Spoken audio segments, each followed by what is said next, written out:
some examples of how that occurs at ESPN, because it's a very significant part of our business and the way we create content.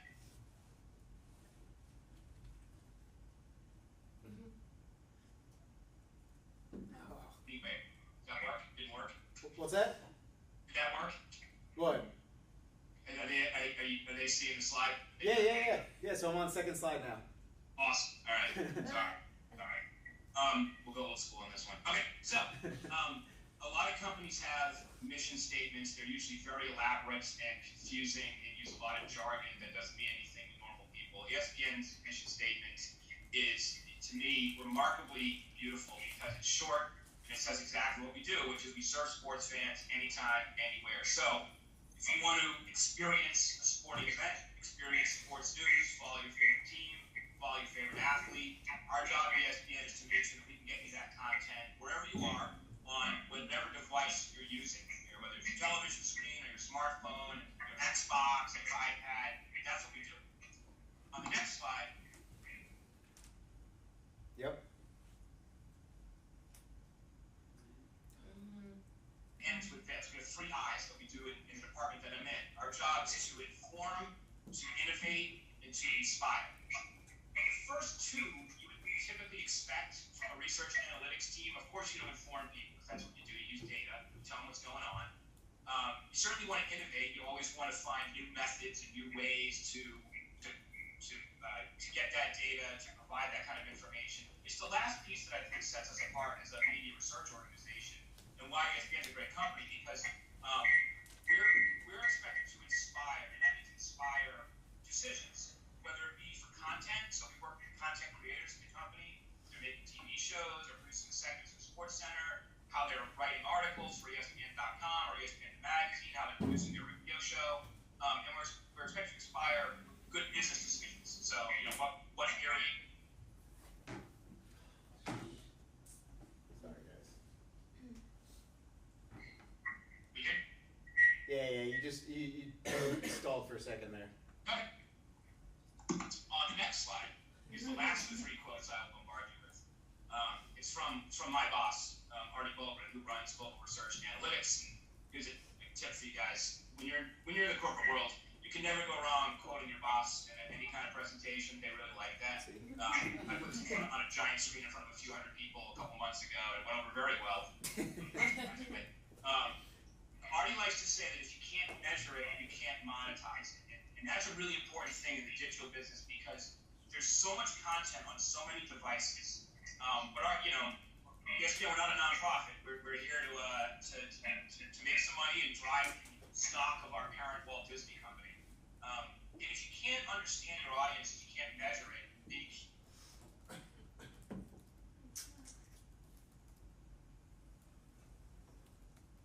we have a very business focus in everything we do out of our team.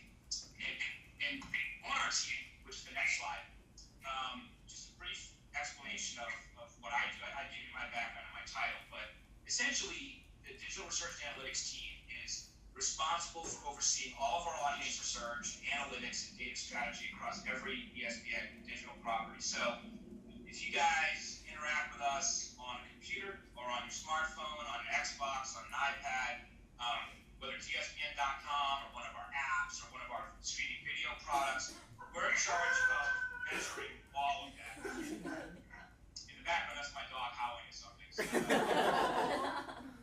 and to show you that I do that work at ESPN, I grew up in Massachusetts. My dog's name is Fenway. So real sports orientation in my household. So we make sure we get data across everything that we do. So we have, in some sense, a technical job, making sure that we have analytics across all of our products.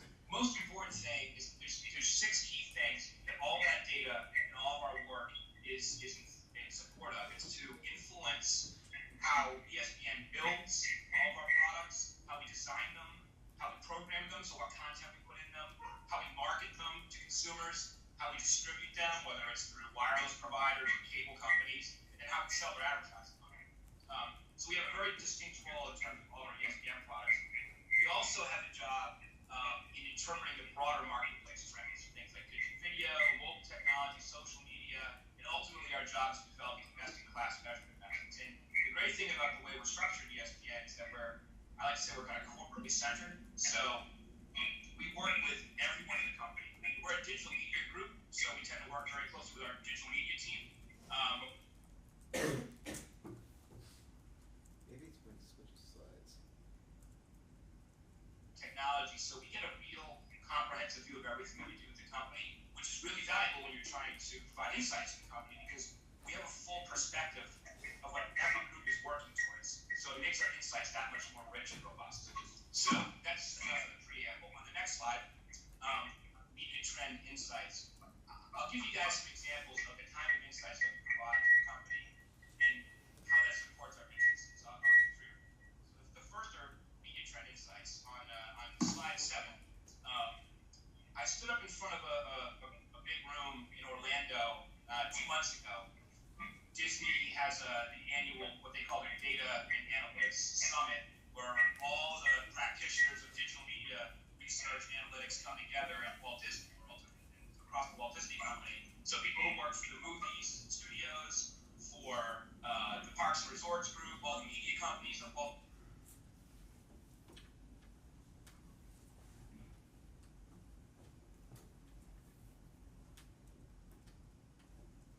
You went out. Successful event for us. And I talked to the group about how much different the world is in terms of technology just 4 years from the last one, and showed some what I found remarkable stats around, the number of high definition television sets in the American home went from about 50% 40 years ago to almost 70% this past summer. The number of smartphones that people own, about 25% of people own smartphones 4 years ago. It's up to 65% today, and really among younger demographics, it's like 85-90%. A couple of technologies that didn't even exist 4 years ago, things that we call over-the-top streaming devices, so your Apple TVs or your Roku's or Chromecast, went from 0 to almost half of American homes have one of those streaming devices. And tablets, which again 4 years ago didn't really exist, now are in almost 40% of American homes. So we educate the company in this explosion of digital devices, which informs them how to, what platforms they should be putting our content on. The next slide, all of that explosion in device ownership leads to very big changes in how people consume media. So we've been doing what we call ESPN cross-platform media research going back over a decade, which means we try to understand how typical American or folks in other countries use media throughout the day and how that changes. And what's remarkable to me is that about a dozen years ago, the typical American spent about 8 hours a day with media, and about half of that was with television. And somehow, in a dozen years, people have found time in their day to add 3 hours of media consumption, so that now they're consuming over 11 hours of media per day. And you can see each of the different things that we monitor, whether it's television or traditional internet, really drives those changes. And it's internet, which means on your computer, laptop, use different online. Mobile has grown over 1,000% in just a few years. Video game console usage, which doesn't necessarily mean you're using your Xbox or your PlayStation to play video games. It often means you're streaming stuff on it, kind of media activities. That's gone through the roof. You see some of the traditional media, radio, newspaper, magazine, have seen significant declines in the last decade. So again, all this helps inform what we do at ESPN in terms of where we place our content. Next slide. We also inform the company on changes in how people get their sports news, because that's critical for us. I mean, you guys, if you know ESPN, know that really the biggest thing we do by far, outside of covering live games, is SportsCenter. SportsCenter is on almost 24/7 across our networks now. We have an app dedicated to SportsCenter. So we monitor how people say they go get their sports news. And throughout the 2000s, people would tell us, if we say, hey, where's the first place you go to check the game result? They say, well, I go to TV. And then usually went to SportsCenter, 6 o'clock or 11 o'clock at night. Somewhere around 2010, internet, which is inclusive of all things digital.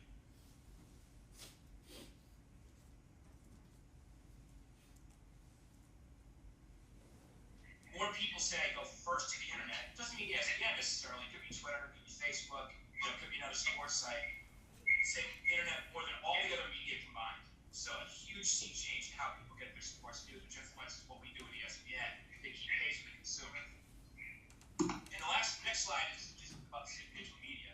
So last month, almost 250 million Americans, which is about 3/4 of the population, or maybe more than that, use their computers, smartphones, and tablets for over 1.3 trillion minutes. And what's remarkable about that is the number of people using digital media is about the same. It was, I think, at 45 a year ago. But the number of minutes they spent on those devices went up almost 20% in the past year. So digital media, in terms of people using it, is at a saturation point. Basically, if you're going to use some kind of digital device, you basically have it, you're using it. But you're using it more and more every day, which, again, has a big impact on how we do things. But it's, on the next slide, it's the way people are using it that's important for us to understand. So a year ago, when I communicated to our digital media team about all the trillions of minutes that people are spending with digital media, we said it was roughly half and half between mobile devices and computers. So mobile being your smartphone, your tablet, and computer being your desktop or laptop was roughly 50-50, which was a big deal because it wasn't that many years ago that it would have been 100-0, because there really were no mobile devices. And this year, it's up to 60-40 mobile devices to traditional computing. So increasingly, all the growth in digital media is coming from, these devices that you have in your backpack or in your pocket. And again, it makes a big difference in how you program content to compete with those devices. On the next slide, while we keep an eye on digital media, I was alluding to kind of the other media earlier. The other thing that's very important for us to understand as a company that still gets the bulk of its audience and the bulk of its revenue from television is that television consumption is changing radically. We went through the past decade where people were constantly predicting the demise of television, and it was actually never true. It was actually growing. People were spending more and more time on television. And then about 3-4 years ago, that took a sudden change. And if you're 50 years or older, you pretty much view TV the same way you always have. In fact, you're doing a little bit more of it. If you're under 50, you simply watch less television than you used to. In particular, you watch less live television, which means you're viewing more and more on demand. So you're using your DVR, or you're using VOD, or video on demand services on your cable box. You don't even have a cable box. You cut the cord, and you're using Netflix or Hulu or Amazon or things like that. So that matters to ESPN because a lot of our viewing, most of our viewing, is live because people watch sports live. They watch a game live, they watch SportsCenter live. Almost none of our programming is shifted or on demand in some way. But if people aren't on the set in real time, they have less of a chance of them to interact with our live content. The guy maybe a few years ago, last night had nothing better to do and would have watched Florida State, Louisville. Today he might be in the middle of season 4 of Breaking Bad on Netflix, so he just needed in the environment to view our content. So we have to keep that in mind as we become more. So last slide is what all this stuff affects us. These are the kind of big media insights that we provide the company, so they understand the big picture of what's happening in our industry. It's happening across devices. They're happening how fans consume things. So we know better how to operate in that environment. We know how to shift resources, kind of emphasize content across places. The next thing I'll talk about is more specific ESPN behavioral insights. So, wait, yeah, hold on one second, we give Dave. everybody the big picture, Dave. and that's great, and that helps a lot of decisions around the company. Dave, can you wait 1 second? Absolutely. So all factors that affect us. I've talked ad nauseum about the environment, right? About you got to analyze your company and you got to analyze the environment. This is all environmental stuff. If you guys have a media-related entity for your marketing pitch, if you have SI, if you have the Jaguars, CBS Fantasy Sports, device adoption, change in behavior, sports calendar, this is all stuff that has to do with your environment, whether it's a media environment, sports environment. Dave's job is not only to look at ESPN and ESPN.com and Grantland and 538. His job is to look at the entire digital universe and come to conclusions about that, and then tailor the products, give advice to the editor-in-chiefs and the product designers and the fantasy people. And he sits down with the fantasy people and says, here's how people are using fantasy sports in general. That's a huge component, and that should be a huge component of your research in terms of what you're looking at, not just your particular your pitches. Okay, ESPN behavioral insights. Yeah, that's a really great point, and it's really important. In fact, I got up, I'll show you guys. Actually, if you go to the next slide, it says priorityespn.com. That's a perfect segue. So a few weeks ago, every year in September, the guy who runs ESPN digital media, his name is John Kozner. He has a priorities meeting. So we get 50, 60 people of his, senior leaders in a room. We talk about the priorities for the digital media organization, ESPN, for the coming year. We actually set priorities of different strategies we're going to undertake. So he gets up in front of the room at 9 a.m. on a Monday and talks for a half hour about the year that we've had and some of the strategies we want to undertake, and kind of reviews performance, sets goals. And then he has me get up there and talk for another 45 minutes about some of the things I just went through, all the media landscape, and I like to use the devices the way I presented these guys so they actually remember it, not just throw numbers out constantly. So I put a big clip art of a vacuum cleaner, and I put a big ESPN logo in the middle of the vacuum, and then put an X through it. And the point I made to the group was, that's a vacuum, that's ESPN in a vacuum, and ESPN does not exist in a vacuum. And I used that to talk about all the things I just did around media behavior, because when you're running a business and your job is to be the editor-in-chief of ESPN.com or to program fantasy content for a certain app, that's all you focus on, right? And consume it today and at night. It's important for the guys around the company to understand that they're part of a larger environment, a larger ecosystem, and they have to keep that in mind because they have to react to the way the consumer reacts, not just force content down their throat, thinking it's going to work because we're ESPN. So the next couple slides I'll take you through are things that I actually put in front of this group in this priorities meeting. And again, this is very much about how we share insights and drive change in ESPN. So one of the priorities for the digital organization for the next year is ESPN.com. I assume many of you guys are familiar with ESPN.com, but you might use it. We are in the midst of a massive redesign of ESPN.com. You're actually all welcome to visit that redesigned site if you haven't bumped into it, because it's open for the public to test in a beta phase. So it's going to look nothing like the way ESPN.com looks today. It's a totally radical new design. So a big part of the priority for the company is to launch this. It's going to officially launch in April. But like I said, you can participate in the beta version of it right now and give us feedback on it, which is kind of cool. So my job is to help the company understand behavior as it exists today, and then what it's going to look like when we launch a new site, which is a big deal for us because last month we had almost 70 million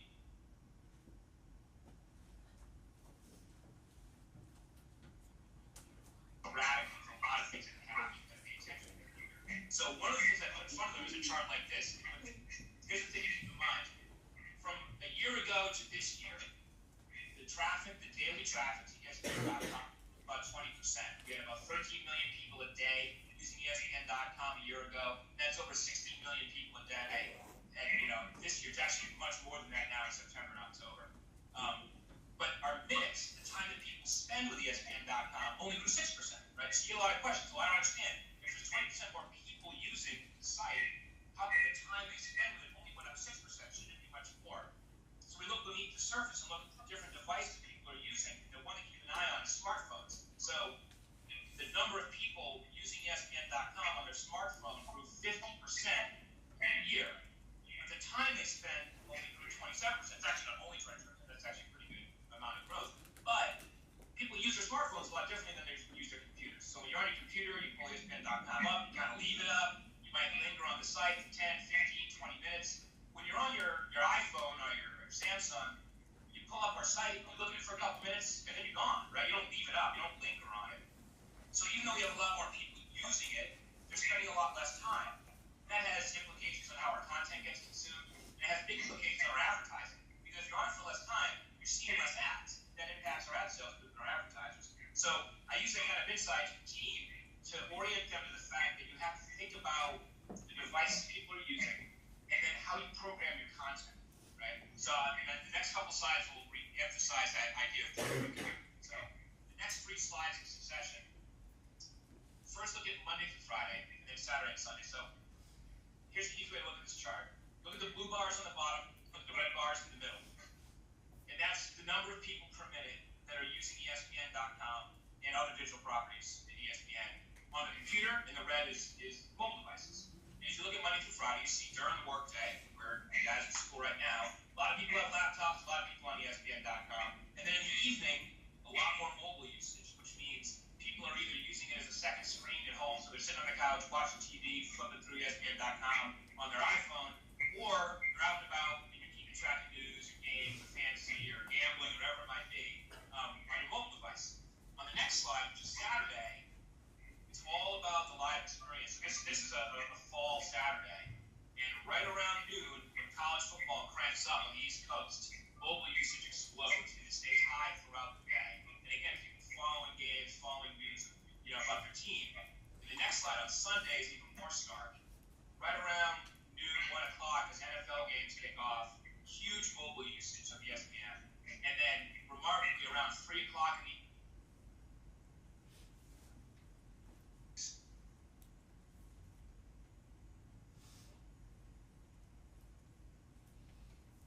like that, right? So I share these kinds of insights with our internal editorial team because it's important for them to understand how people are using our content across devices and thinking about how you program. So to me, I tell these guys, look, on Sunday afternoon, I don't care what else is happening in the sports world, you focus on the NFL. Same thing Saturday, from noon to midnight, it is all about college football, and people are consuming it on their smartphones. So think about if you're going to post a video of a highlight and someone's using another smartphone, don't post a 2-minute version because no one's going to want to blow their battery or blow their data plan on a 2-minute highlight. Give them 8 seconds. Just show the touchdown. Don't show someone setting it up in a studio talking about the touchdown, right? Think about the way you produce your content. So those kind of insights, specifically about ESPN. The next insight I'll take you through is, the next slide is marketplace insights. So, and it's very important for our guys to understand how we do, and of course the broader media environment, but we also have to understand our competition because we have folks coming from us from all angles to try to grab some sports audience, build a better product, build a better app. Sports is an incredibly lucrative business to be in. So, the next slide, the last one says priority ESPN.com. The red line up top is ESPN.com. The blue line underneath is a site called Bleacher Report, which I would imagine any of you who are interested in sports know Bleacher Report pretty well. They've become remarkably successful in the last couple of years. I give those guys a lot of credit. They're really smart. And a year ago, this fall, we would typically see on ESPN.com 50 million, 60 million users a month, and Bleacher Report would be around 20 million or 30 million.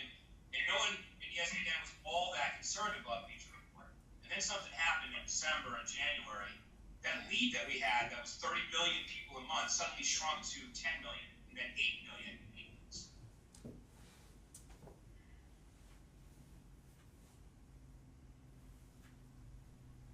You guys got to understand what they're doing. This is really important. So there was the then commensurate freak out of everyone at ESPN around, oh my God, what's happening? So we did a ton of research competitively about Bleacher Report and about ESPN, so we could understand exactly what they were doing, why that gap in audience closed so much, and how we could, of course, combat that. So on the next slide, we did our Bleacher Report scouting report. We did a combination of analytics analysis, and a lot of focus groups, and a lot of diagnostics to understand what was going on. And what we understood was that it was social media that was fueling what Bleacher Report did. They were very, very smart about this. They found a weakness in us, and they exploited it to the hilt. They did a really great job. We noticed that if you look at our social presence, so our Facebook followers, our Twitter followers, our Facebook fans, ESPN major properties, our ESPN account on Facebook, much, much, much larger, 20x than Bleacher Report's presence on Facebook and Twitter. But on the next slide, we realized that they were doing something incredibly smart. They were posting a lot, and they were posting in a way that would drive traffic back to Bleacher Report. ESPN, we've had an internal struggle around social media for a number of years. We have some folks saying you should be using social media to drive the traffic, right? Put links to everything you tweet, everything you post on Facebook, to get people back to ESPN.com. You have other folks who think, well, social media is about your brand, so you should have a tone of voice in it, you should be humorous, and you shouldn't be overtly trying to drive people back to ESPN properties because, that's kind of crass, right? No one wants ESPN jamming content down their throat. They just want our sense of humor and kind of commenting on things as they're happening. Well, Bleacher Report didn't have that hang up about having.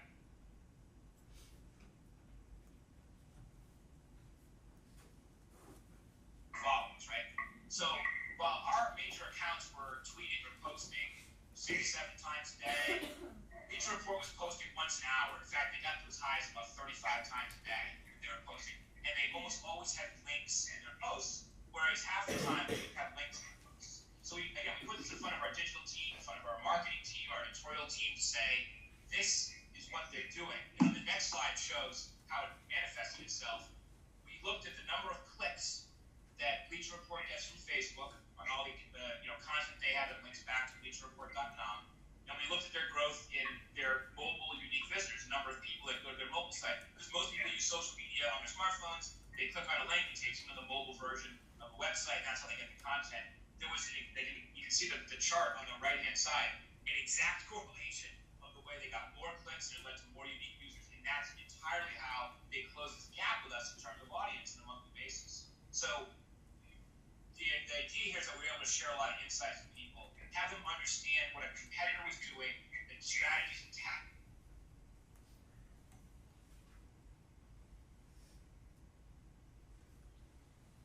30 million followers and fans, and they have 1 million. So if we actually employed a similar tactic, we would blow them out of the water when it comes to traffic, right? But instead we're hung up on trying to determine what social media should be. So that caused a really big change in what we're doing with social. And the last slide is something that we got, another insight that we got in this regard from our qualitative work. We got fans in a room, just like that, where you guys are now, and talk to them in focus groups. And we heard one thing, and we give one bit of advice to our digital editorial team, which is that the fans who liked both ESPN and Bleacher Report, we said, what advice would you give us to help us be better? The things that you like about Bleacher Report that we could do that would make you enjoy us more. And they told us to lighten up and trim it down. Basically, have fun. Bleacher Report is nothing about having fun, being a bit goofy and being kind of social, and posting snackable short stuff. Like I was talking earlier, don't post a 3-minute video, post a 30-second video. Don't always post a 10,000-word article. Post a 100-word, blog item, so I can get my news quickly. And have more fun with it. So we've also impressed that upon our digital guys there. So that's kind of a peek beneath the curtain on how we do competitive analysis. And the last thing I'll talk you through is the last bit of insights we do, which is testing insights. So. All right, Dave, can I, 1 second. Yeah. So we actually did a marketing analysis, sort of a strategic assessment of a bunch of different brands, and one of them was Bleacher Report, and 3 different people had Bleacher Report. So that's pretty involved research what they did. You guys don't have the capabilities to pull unique visitors and everything. But, and I'll single out Emily for a second, because she did a really good job of, and I think I mentioned this in my feedback, I thought the best part of your presentation was sort of when you looked at ESPN.com's articles and you looked at Bleacher Report's articles and you compared how they were being presented and how they were being presented with social media.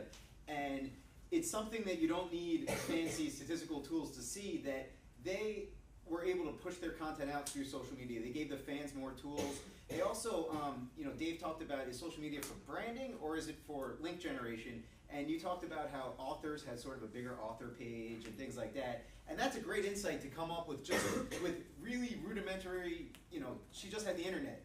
But you looked at both and you kind of immersed yourself in the product, and you came up to this insight without really having to look at the correlation between the unique visitors and the clicks and everything, because you guys don't have access to that, and you won't unless you have someone who's going to pay hundreds of thousands of dollars for that type of service. So, so this is the type of stuff you can find if you just immerse yourself in the product and you just look at them side to side objectively and say, what is this offering, this competitor offering that we're not? So while Dave went really deep into Bleacher Report, those conclusions could probably come from you guys if you spent the time of looking at it. So, so it was a great example, and we didn't coordinate this at all. I had no idea they were going to talk about Bleacher Report until about 2 days ago, so it actually works out really well in that regard. Yeah, I mean, to that point, we're lucky at ESPN. We got a lot of money to spend on a lot of resources.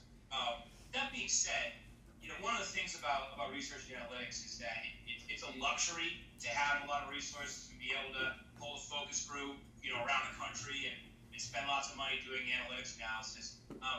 But the key to being a researcher and being into analytics is not really about the resources you have, it's about your own curiosity. And you can go a long way with what's available publicly, find a lot of stuff. do some pretty compelling analysis with just kind of what's out there and